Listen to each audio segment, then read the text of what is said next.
150 version 1. Yan. Ito yung mga update natin sa mga nabago.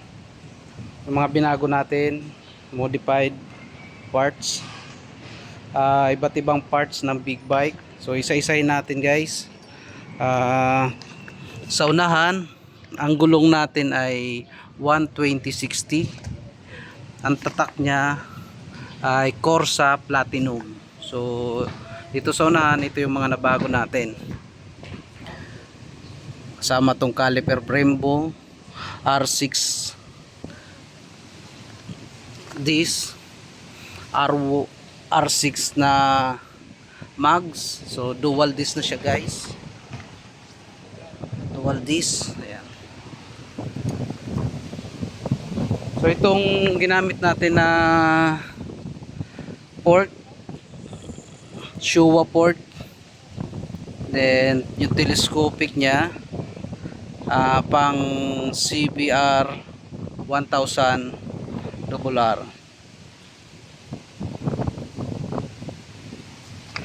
Naka-stock pig pa rin tayo guys, at hindi tayo sanay sa mga shifter. So ito lang ginamit natin. Hindi natin to tinanggal. Naka all-in scappy lang tayo na sa shock. Ayan. 208 mm.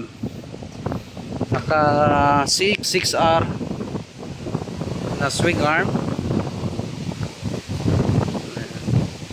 Sa likod, ang size ng ating gulong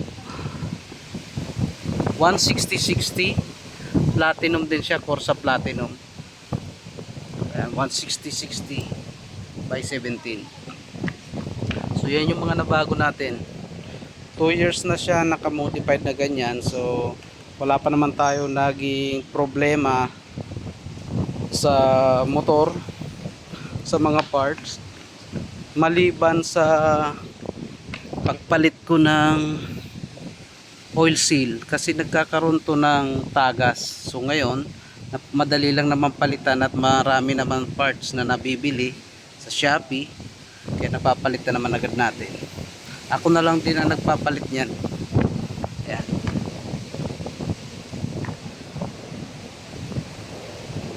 Two years na siyang ganyan.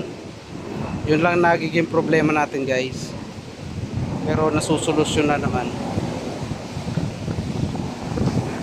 Sa likod, yung caliper natin, stock pa rin yung ginamit natin. Yung pang Sniper 150 pa rin yung ginamit natin guys dito.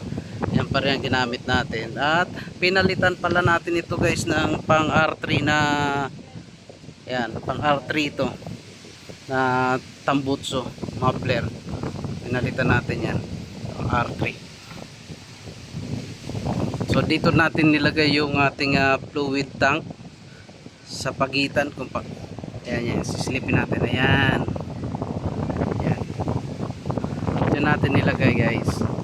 Kasi pag nilagay pa natin yan dito sa loob, pag nagbabounce tatama yan dito. So dito natin nilagay. Nilagyan na lang natin, ginawa na lang natin ng bracket. Ayan. Bracket lang yan. So ako lang lahat din kumpuni-kumpuni. Itong upuan medyo madulas na matigas. So papalitan natin to. Camel seat ito kaya lang nababasa na tayo ng pag umulan, nababasa na tayo, kaya ginagawa natin, pinatungan ko lang muna pansamantala.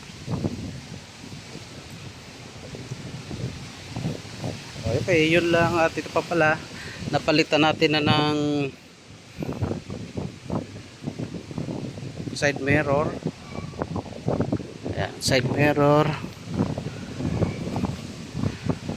palitan na natin. Syempre yung pinaka decals ni Uragon, ayan yan, kita kita yung decals ni Uragon.